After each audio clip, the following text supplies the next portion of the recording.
Hello बच्चों, let us read this question. Question say that proof A is a subset of B implies and implies by A intersection B is equals to A. Now सबसे पहले तो हम लोग बात कर लेते हैं सबसेट का मीनिंग क्या होता है। तो सबसे पहले मैंने की कंसेप्ट लिखा और इसमें इसको समझा कि क्या दिया हुआ है हमें। तो अगर मैं बात करूं कि A इज अ सबसेट, तो अगर मैं वेन डायग्राम से इसको समझता हूं कि A is a subset of B, इसका मतलब क्या हो गया, if A is subset of B, A is, इसको साइन से लिखते हैं ज्यादा बेटर होता है। तो A is a subset of B,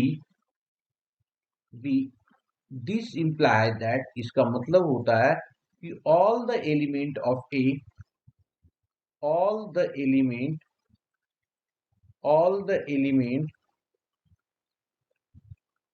element of A is set of B. Set of all the element of set A is also a set of B, is also a set of all the element of set A is also a set of also element of set B. Okay, चलिए जब ये हम लोगों को पता चल गया also element of set B, अब जब हम लोगों को ये पता चल गया तो अब आगे मूव करते हैं। क्या दिया हुआ है, तो इसमें इंप्लाइज एंड इंप्लाइज बाई दिया हुआ है। तो सबसे पहले मैं लिख देता हूं फर्स्ट कंडीशन गिवन है। गिवन हमारे पास क्या है कि A is a subset of B। तो इसको समझने के लिए हम लोग क्या करते हैं, वेन डायग्राम बना देते हैं। तो हमने बनाया वेन डायग्राम। तो अब क्या हो गया, देखिए A is a subset of B, ये हाँ A है और ये B है। ओके, तो जब A और B है तो अब देखिए A क्या है, B के अंदर है, इसका मतलब A is a subset of B को सेटिस्फाइड कर रहा है, सेटिस्फाइड कर। अब हमें लाना है कि इसकी A इंटरसेक्शन B देखना है। तो अगर मैं A और B का इंटरसेक्शन देखूंगा तो कौन सा पार्ट होगा, जो कवर्ड पार्ट ये है वही तो होगा ना। तो इसका मतलब अगर ये गिवन है तो उसका मतलब क्या हो गया, ये पोर्शन आ रहा है हमारे पास कितना, A intersection of B equals to A। तो हम लोगों को ये पता चल गया कि अगर A is a subset B है तो implies as A intersection B equals to A आ जाएगा। हमने इसको प्रूव कर दिया। Therefore A is a subset of B implies as A intersection of B is equals to A। अब दूसरी उल्टा जस्ट रिवर्स करेंगे तभी तो इंप्लाइज बाई लिख सकते हैं। अब हमारे पास अगर गिवन है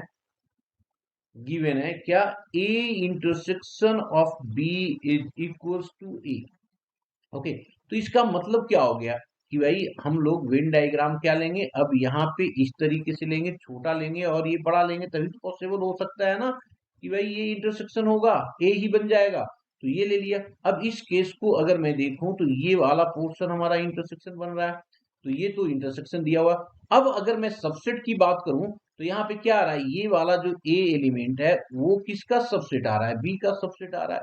इसका मतलब क्या हो गया कि अगर A intersection B equals to A होगा तो इसको हम लोग लिख सकते हैं कि A is a subset of B.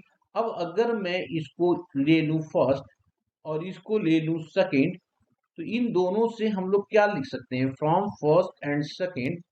तो यहाँ पे लिख दिया from first and second we get, क्या हम लोग देखेंगे जी कि भाई A is subset of B implies and implies दोनों तरह से हमने कर दिया ना। तो ये आ गया A intersection of B equals to A, और हमारा क्या हो गया, प्रूव्ड हो गया। Hope you understood it well, best of luck.